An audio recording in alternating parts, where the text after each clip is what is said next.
mo kí gbogbo ara lé o àti dé sórí ètò wa ètò yín ní Oro'badan nílé Ìbàdàn lórí rédíò Ìbàdàn Ọlọ́run ilẹ̀ Ìbàdàn yóò ní bàjẹ́ ọ láṣẹ ẹ̀tọ́ Ọlọ́run ó ti ń dùn ó ti ń dán Ọlọ́run má fi kan sọ̀rọ̀ wa ńlẹ̀ yìí o tó it's youth o'clock on our program this afternoon and it's my pleasure to introduce to us the number one student from the University of Ibadan. The Premier University, is that what you guys call it? Definitely, sir. Really, one, the only university in I don't know in where. Nigeria. What do we bet?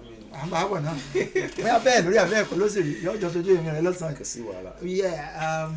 And I'm talking about the student union president.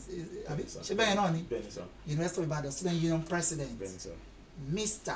Temidayo Adeboye. Say one, no. Mo ti ń struggle pẹ̀lú sẹ́wàánú rẹ̀ nǹkan tó bẹ̀rẹ̀ tó ti pẹ́ o sẹ́wàánú kí ni ìtumọ̀ sẹ́wàánú. God is great, sir. Èdè ìlú ònu. Èdè Benin Republic ni. Ìyá àti ìrísẹ́ ìsọmọ Nàìjíríà ni. Well, ọmọ Nàìjíríà ni mi ṣá. Ṣá. Ọmọ Nàìjíríà ni mi. Bàbá mi Ilé Ifẹ̀ ló ti wá. So ọmọ Ifẹ̀ ni mi. Àmọ́ mọ́mísì mi Benin Republic ló ti wá. So grandma mi ló fún mi lórúkọ yẹn. Half cast ni ọ̀nà àbí bò ní. Mi ò cast bẹ́ẹ̀ náà bọ̀ àwọn ṣá ọ̀rẹ́ pé half ìfẹ́ half bákan. Ṣé o dé Benin Republic? Well, no, actually. No? Yeah. Choice ni ṣá torí ìgbà tí mo tó yẹ kí n lọ mo decide náà pé mi ò padà lọ náà. So but probably later on this year I would go. Ìfẹ́ ti dùn mọ́. Ìbàdàn kókó ló ń dùn mọ́ mi báyìí. Ìbàdàn ló ń dùn mọ́ ẹ báyìí. Inú mi dẹ̀ dùn láti bọ́ ẹ ṣá. O ṣé ọ̀gbọ́n bá dán dán mọ́ ẹ ó dáa kí ni so rẹ. Wẹ́ so dáadáa.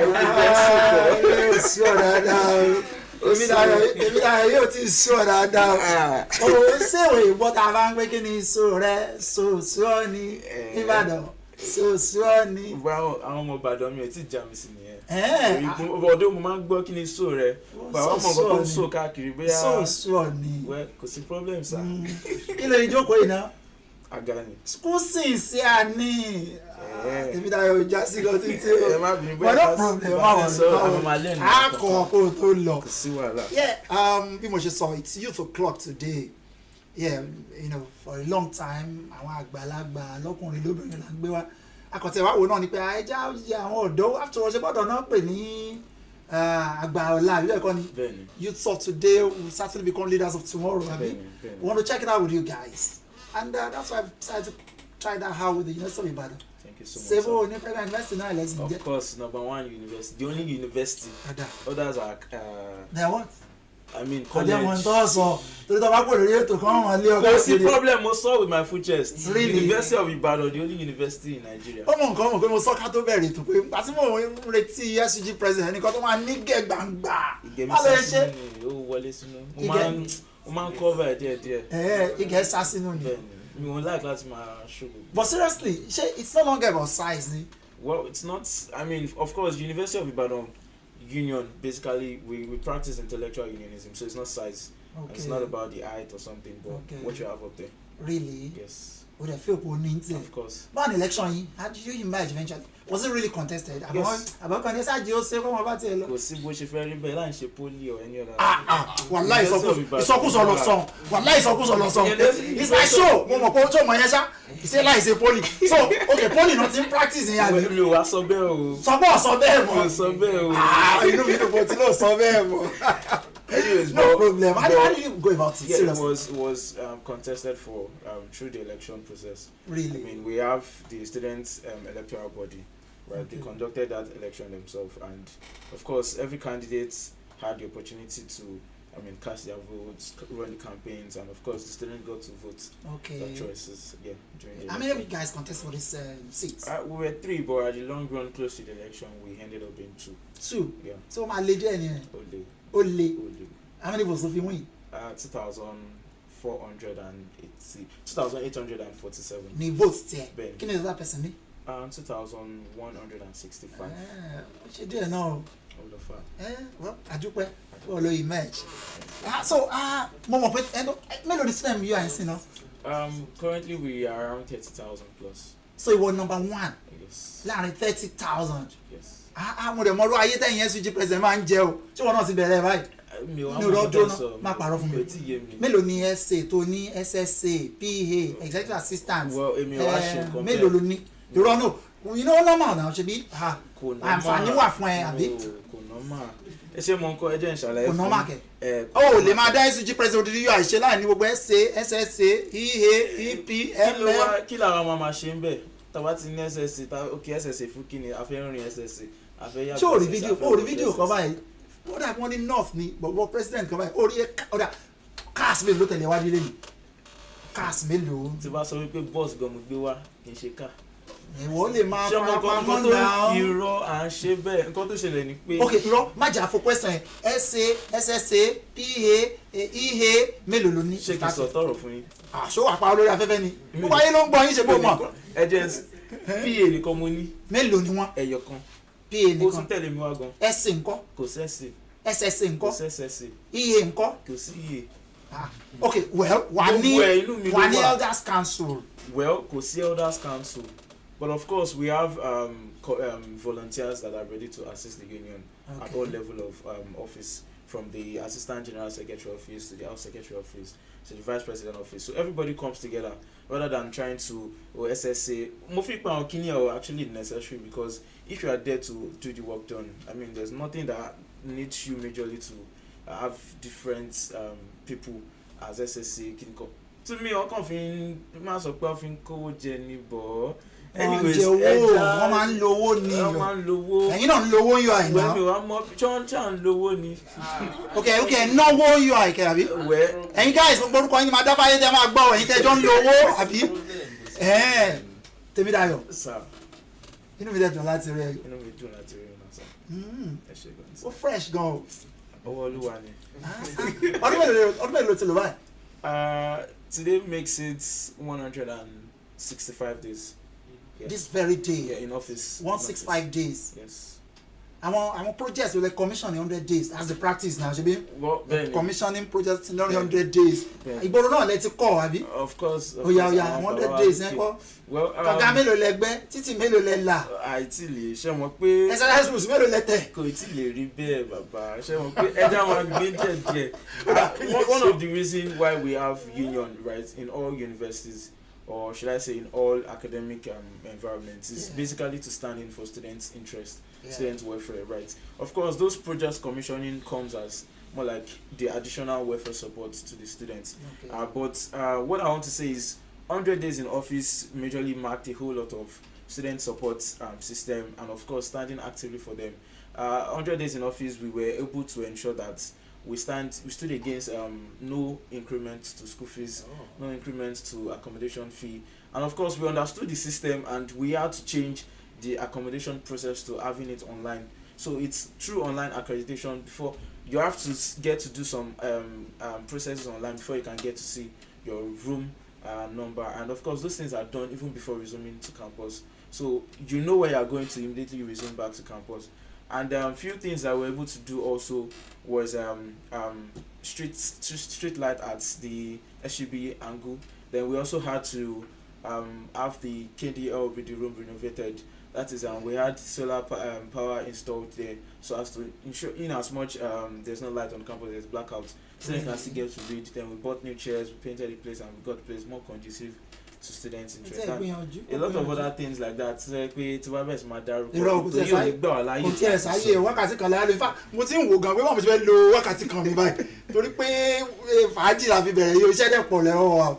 Now let's start this way. Now pẹ̀lú economic reality tó wà lórílẹ̀‐èdè ìsìn ìrùn pé nǹkan dùn díẹ̀ ká má sọ kejì. Surviving as a student, it's not gonna be easy. Yes. After all, gbogbo wa náà ni ọ̀rọ̀ ìlú ìjọ kan lásìkò yìí. I know even running as a student union leader is like going to be harder. Is that not correct? Yes, actually. Now, we used to know UI to be the premier university, open to mostly children of the common man and common woman on the street. Yes. Would you honestly say, going by your experience, that school still remains the hope of the common man, or is fast becoming an elite abroad? Well, honestly speaking, if we are still to look at the rates, I mean, GI rates with other universities in the country at the moment, right, other federal universities, I would still say yes, because like I said, we maintained no further increment, and that was through dialogue and intentionality with the university management and other included stakeholders. But it's just a pity that what UI, or should I say federal universities, used to be known for the masses, like you said, we no longer have that in the country at large, right? But well, UI still maintain that home for the masses, I would say, because I mean, if we are to compare it with other federal universities that are supposed to serve that interest, I would say that UI still beats that margin. Are you being sincere? Yes, I am. Let me cite this example. Okay. Àwọn èèyàn mi kan ṣe law ní UI. In fact, one of my students told me pé nígbà tó ń wá UI, gbogbo tí mo sọ yóò létí ọdún 5-6 sẹ́yìn lọ́nà. Ó lówó tó ń san ju 25,000 naira lọ. So department wọ́n ti san 25,000 naira UI fún mi lónìí. Kò sí. But so what are we talking about? And so what are you talking about? Yes. Wait, they pay as high as 400,000 UI leni. Is that not correct? Well, no, that's not correct. Are you sure? Yes, the highest faculty I'm known for that I know is accommodation is not more than 60,000. Because see any room in the University of Ibadan that pays more than 60,000 for accommodation. Okay. Then the highest faculty school fees is around 320. Kí wá yàtọ̀? Yàtọ̀ wà bẹ́ẹ̀. Sọ̀rọ̀ theory. Ẹjẹ́ ìṣẹ̀lẹ̀ ṣé yẹn ṣì wà? Now that is máa gbọ́. Okay. Ṣé yẹn wà ní rẹ́ẹ̀mù tí ọmọ tálákà alákúta tó lè afford? Tá a sì mọ̀ pé UI yìí o ibẹ̀ ni àwọn èèyàn tí ò rọ́wọ́ orí máa ń lọ tí wọ́n sì ń padà sórí rẹpẹtẹ. Ẹ jẹ́ n padà lọ sí nǹkan tí mo sọ lẹ́ẹ̀kan. Ó yá padà.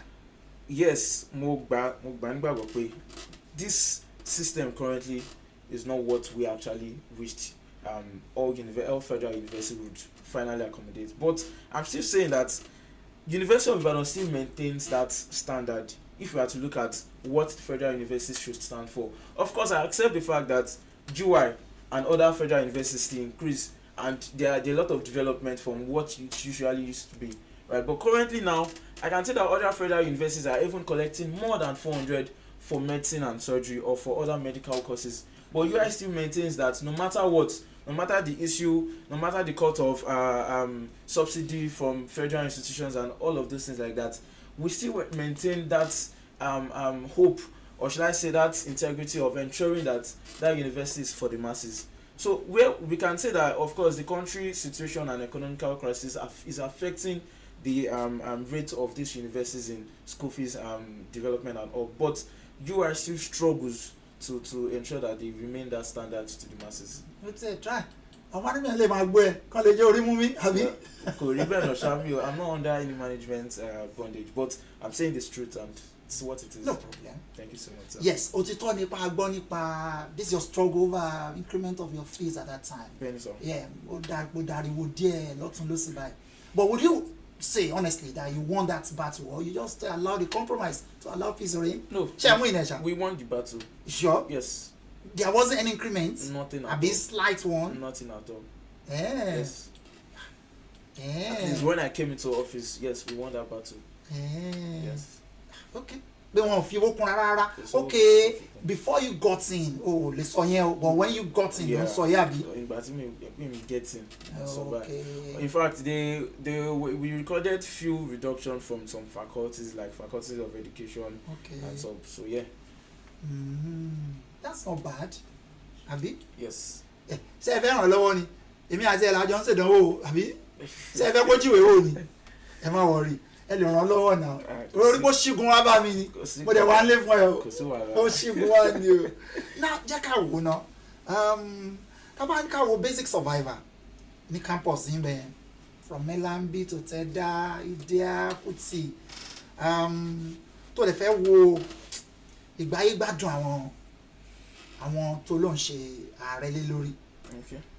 Jẹ́ kí n fún ẹ láǹfààní láti great administration so far over 10 when you want to check out their welfare, how far you've gone, how well you've fared over 10 kí ló máa fúnra ẹ náà and why?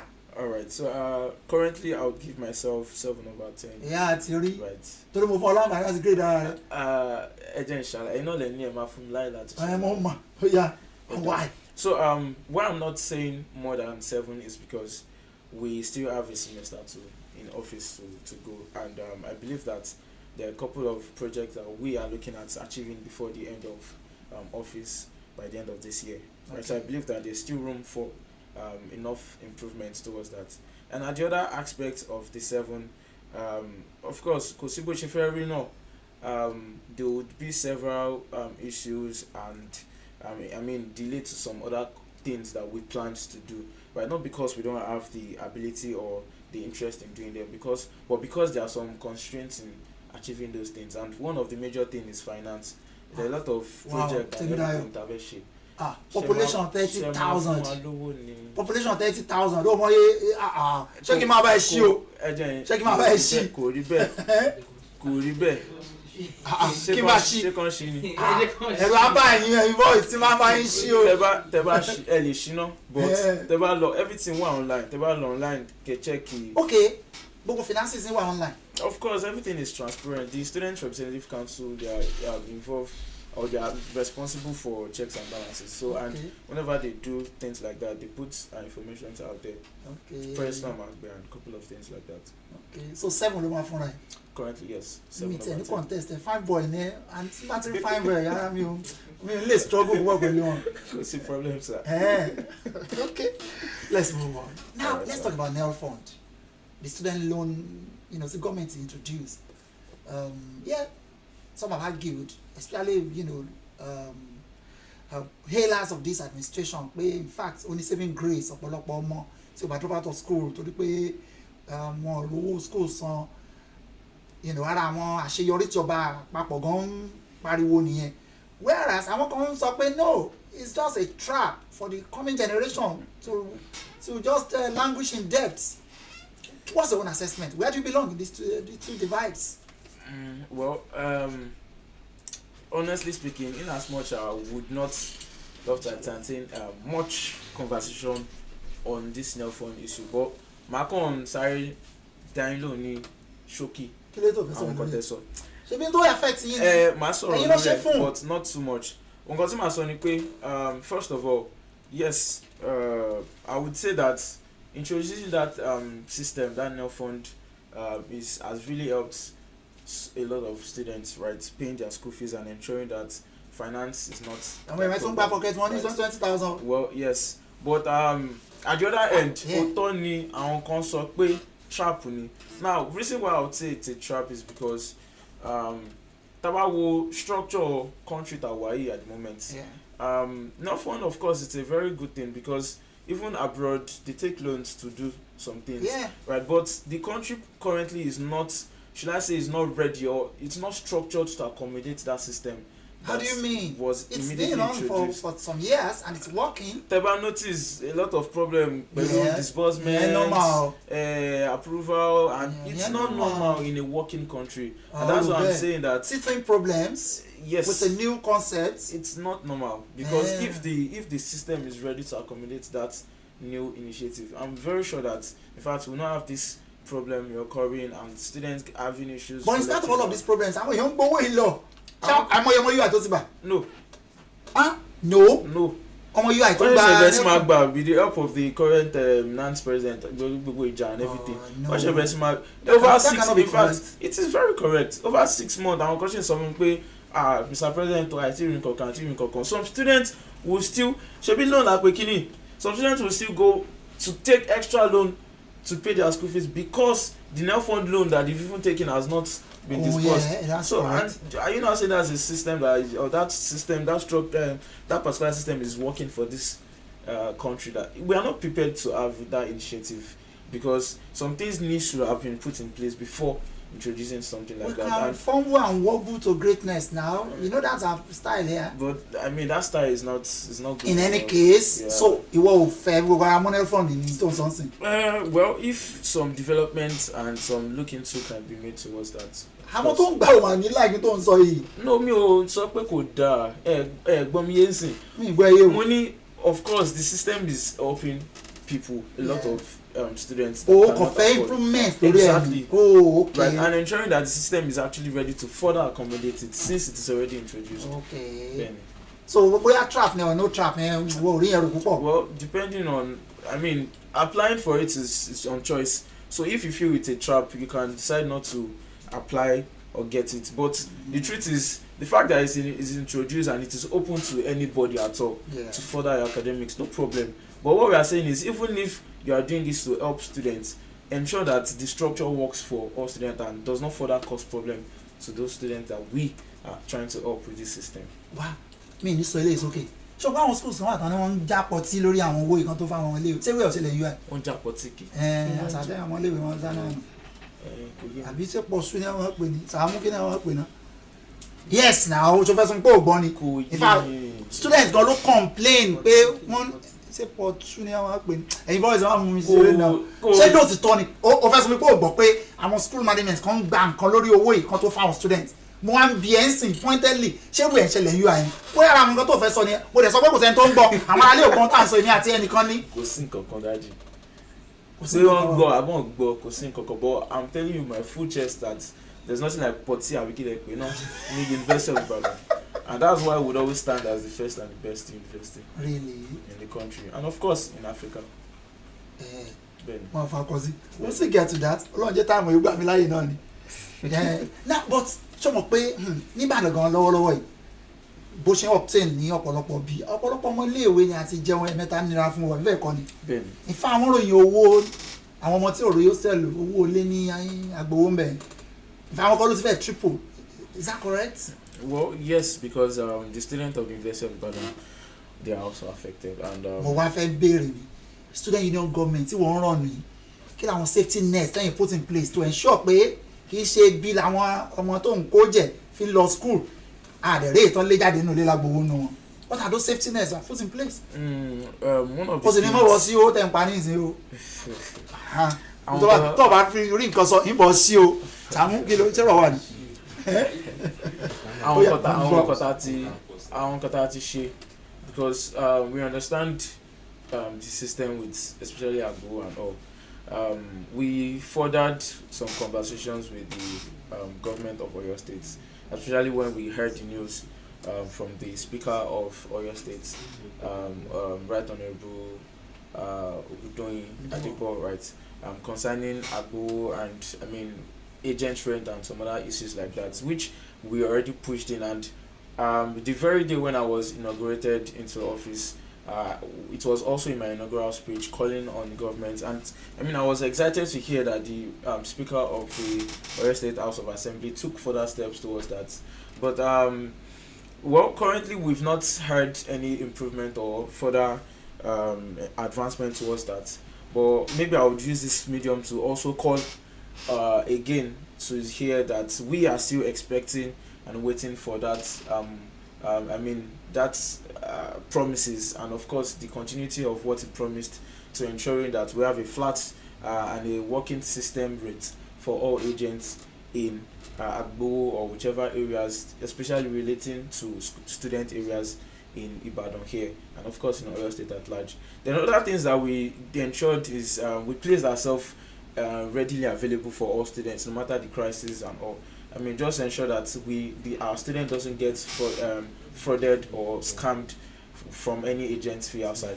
And interestingly, there's something we have in the University of Ibadan which is the USLB, right? And we have USLB, University Lodging Student Bureau.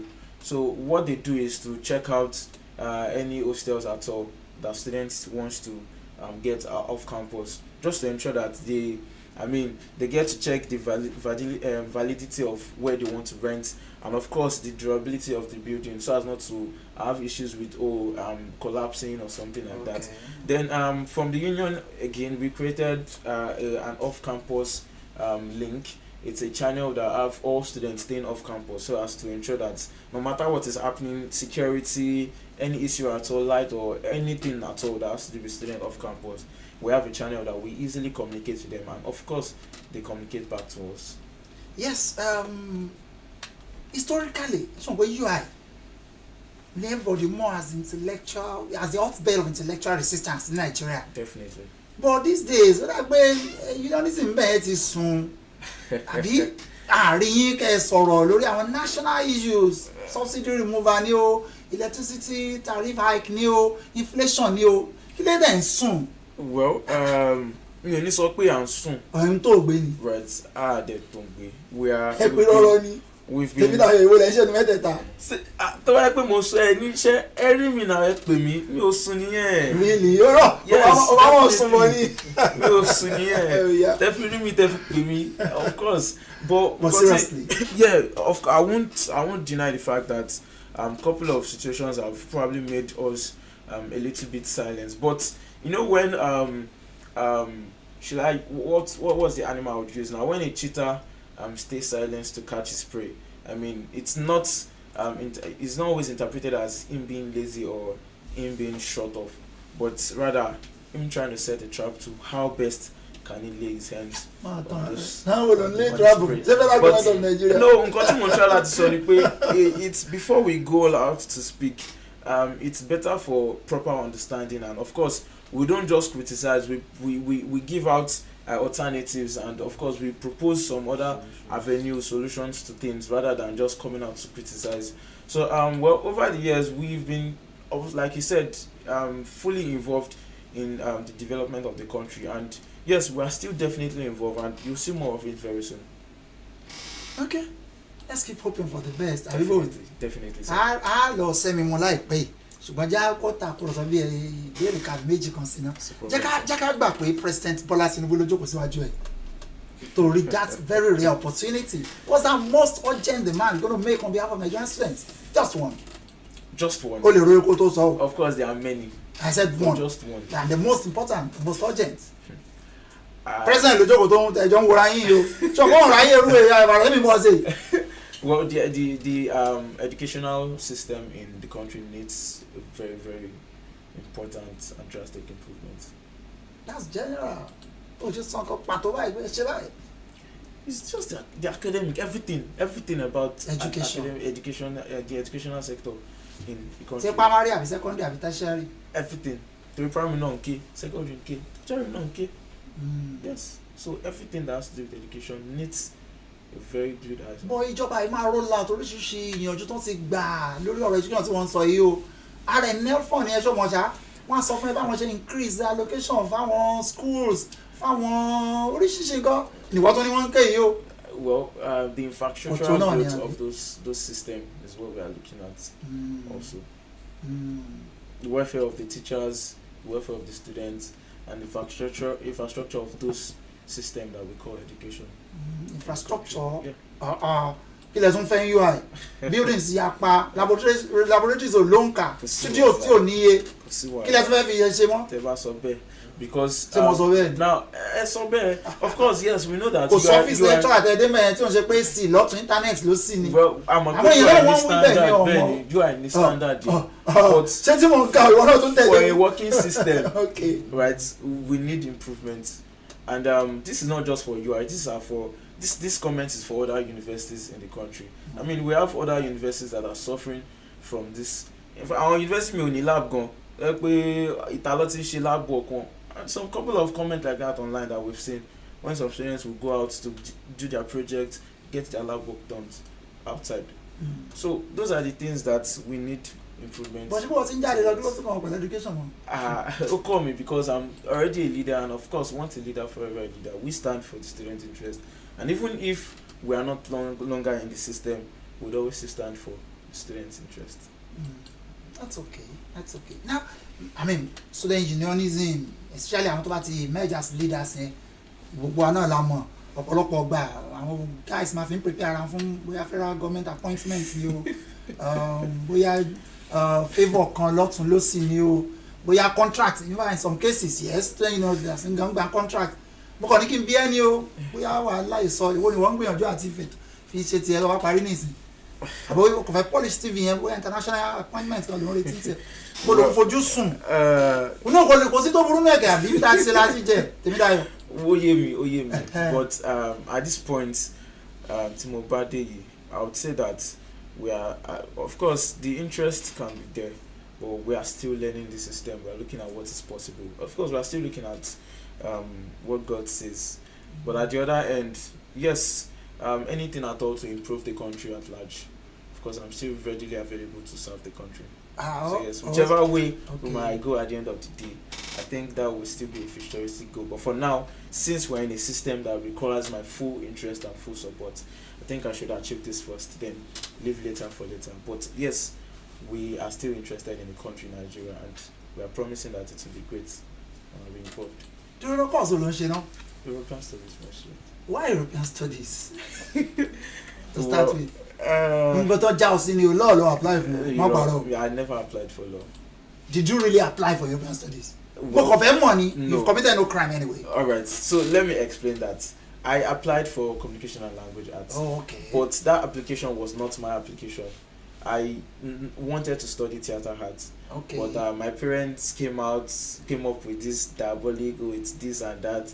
So they forced me to fit in for CLA, which I never, after then, read for. I didn't read for push-it or anything. So, so when I saw that I didn't meet up because of my, I missed because of with 1 point, so I was happy.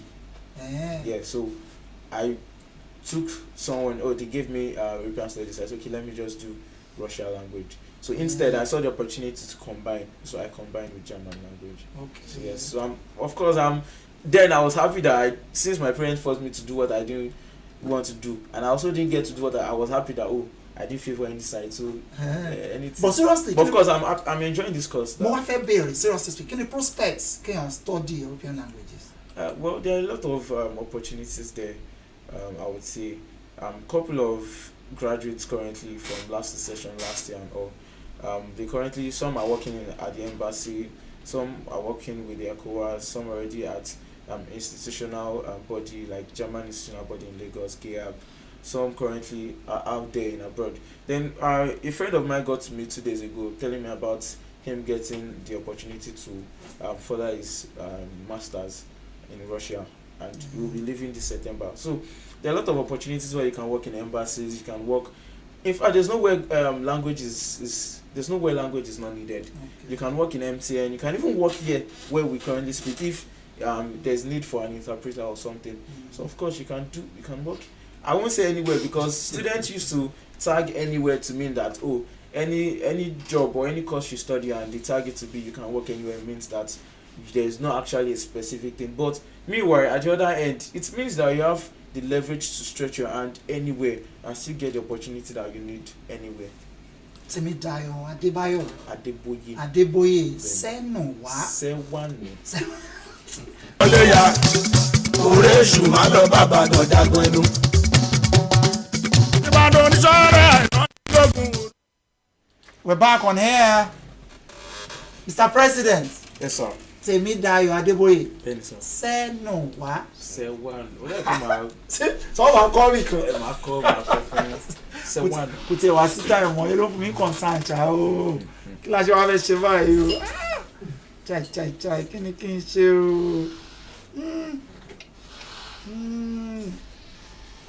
Bó la ṣe lò ṣẹ́jú mẹ́ẹ̀ẹ́dógún tó kù yìí o. Bó la ṣe lò. Náà dúró náà. Ẹ̀yin ọmọléèwé these days ilé tẹ̀sán ayé di irinṣẹ́ olóṣèlú náà. Ìwọ náà mọ̀. Mi ò mọ̀. Ó mọ̀ kíni. Àwọn olùsọ bẹ́ẹ̀. Tí gbogbo èèyàn ń gbọ́ tí gbogbo èèyàn ń rí ni.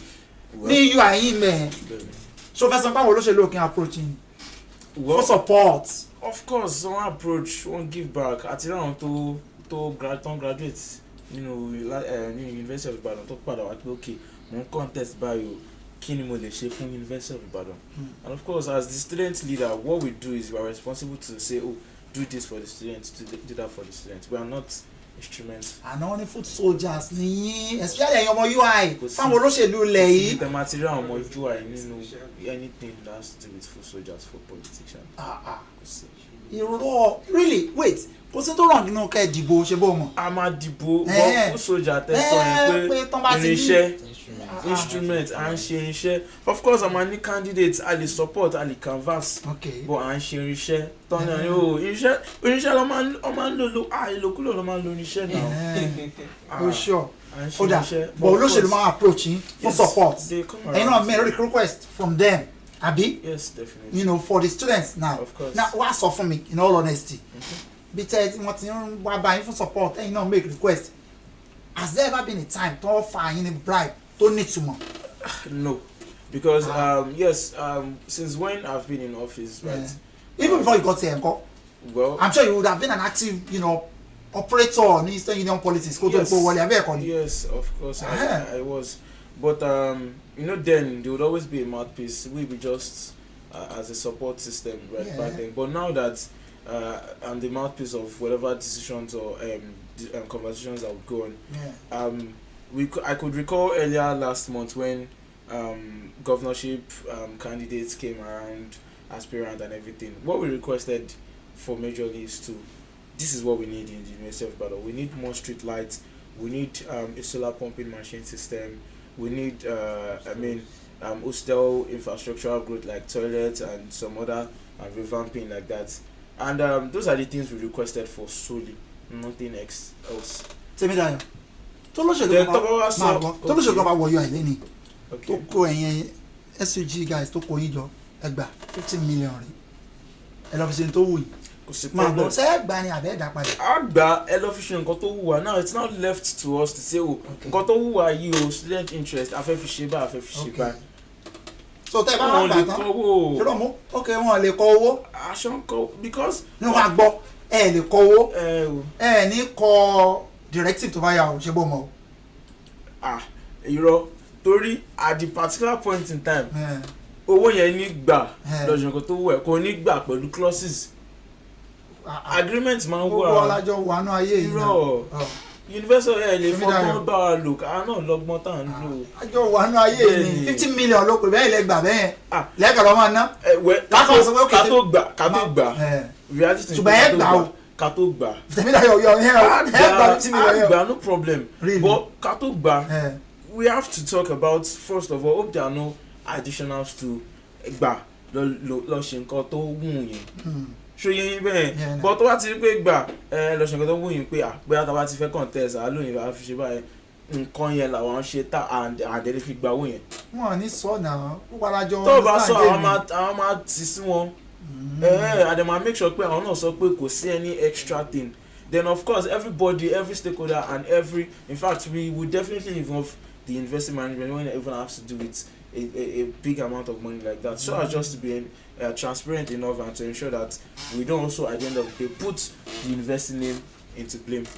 ó dà pé NAS these days wọn fáwọn èèyàn complain gan fáwọn àgbàlagbà ló ń emergency your leaders nígbà tó ń jọyàn lójú ọgbẹ́ ṣé students làwọn eléyìí how can somebody in his 40s be NAS leader ṣé o sure pé ìjẹ̀pọ̀ ti hijack unionism mọ́ ìyẹn ọmọ iléèwé gan lọ́wọ́ ṣé bí wọn náà gbogbo àwọn kìíní tí mo béèrè kó ń ṣe news now they are there báwo ni ọmọ 40 ó ṣe bí òun ṣe leader Nancy ṣé student náà nù okay open school ni.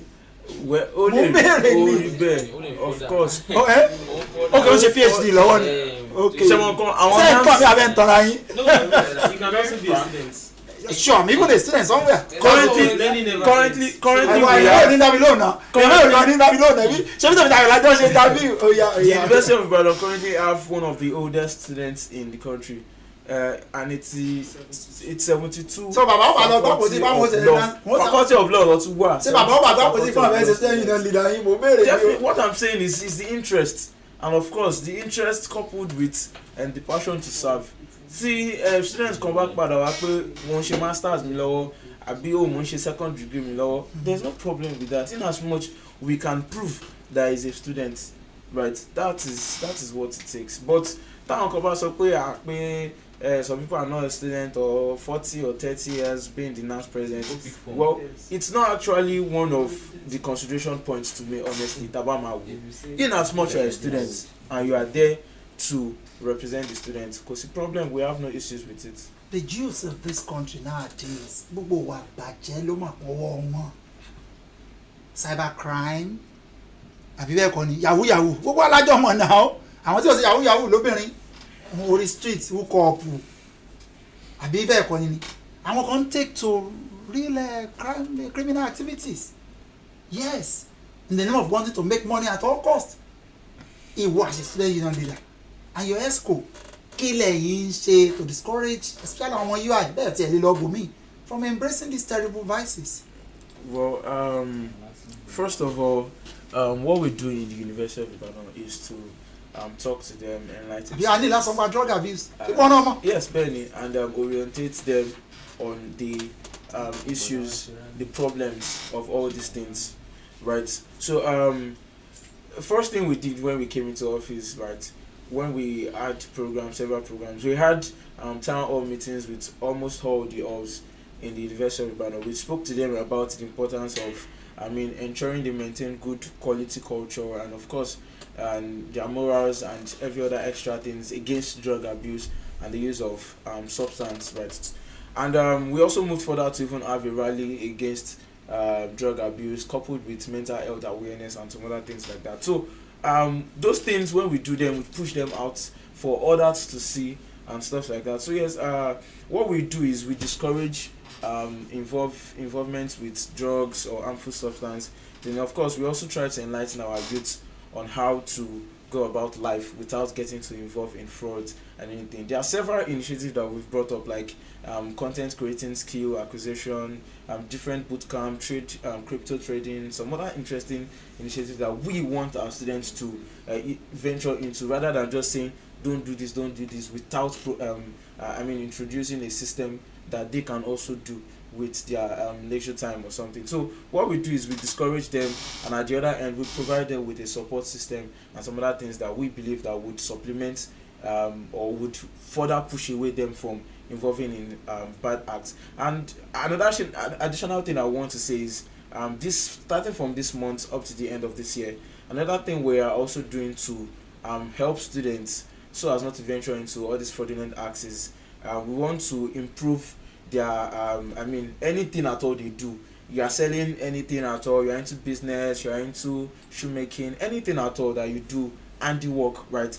We are having an initiative that we call the Union Market Day, right, where we have a special day allocated to studentpreneurs, where you bring your stuff, sell to students and get the visibility needed. So that way, of course it would indirectly discourage you from going into any act or even Yahoo or hookup or anything at all that it may be that might tarnish your image, of course affect the progress of the community at large.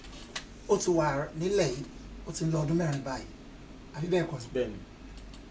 you would have been following, activities of the state government too. Yes. Am I right? Ben. Government just mouth this idea where I want to involve youth government and administration. Yes. Would you really give this government a pass mark in that light? And how many of you are youths who are involved administration state? I would say everybody is involved, right? Because first of all, I would love to give kudos to His Excellency Governor Seyi Makinde, because right from when I was actually in 200 level, it might not be as how it is now, right? But we got to hear about a lot of interesting things he did. Currently, the SSA on student affairs to the governor was a graduate from the University of Ibadan. Okay. And he what's his name? Victor. Honorable Victor. No, not that. Currently he is in charge of student affairs, right? So of course he serves as an advisor and of course more like the bridge between student and the governor. Yeah. And I can say that platform has been so active because severally we get to facilitate meetings, and every student union government in Ibadan, in Oyo State at large, gets the opportunity to voice out anything at all that affects their university or the state at large, right? And Governor Seyi Makinde provides with necessary things at every point in time. Even when we all students, governments, presidents requested for the need for logistics and every other thing, he provided bus for students and on-call Agbewa, but of course it's campus running other student affairs and other issues like that. But I would say that he is actually involved in the academic sector, especially in Oyo State at large. And all we would also want to say is further improvement, and we don't get to allow those things die down. right. Yeah. Mọ́tò mi lẹ̀ ní pole yìí náà as SUG. Currently a ní méjì. Bẹ́ẹ̀ni sọ. But personal car tẹ̀ ń kọ́ ṣe o máa ń lò lẹ́kọ̀ọ́. Olúwa tí ìṣàgbára bá mi ṣe káàbẹ̀ yẹn bọ̀ àṣeyẹn. Temidayo SUG president yóò ní personal car ẹni má sọ sókè brand wọn. Kí lẹ sọ. Brand wọn. Ṣé exhaust ni àbí Benz? À ń gbàdúrà fún tó lọ́wọ́ bá pèsè àwọn ilé sọ brand bọ̀. Ọwọ́ ìfarapa wọn níjọ. Ìyàwó lè ṣe SUG president yóò àìkú lóò ní personal car ṣé GLE ìṣẹ́jú olókù mẹ́ta mọ̀ rèé ilẹ̀ wọn ti súnmọ́ mi lọ. Temidayo. Ẹ lè fún mi kánà sáàmì ọkọ. Ok madam mo ti gbọ́ o lè kọ́ now dúró náà wọ́n ní ìṣẹ́jú mẹ́ta ló kù náà is there any disruptive idea tó rò pé ẹ lè drop for the use of Ibadan that dey change face àti máa ṣe dáadáa wọn àbí kí n find time kó lọ ronú.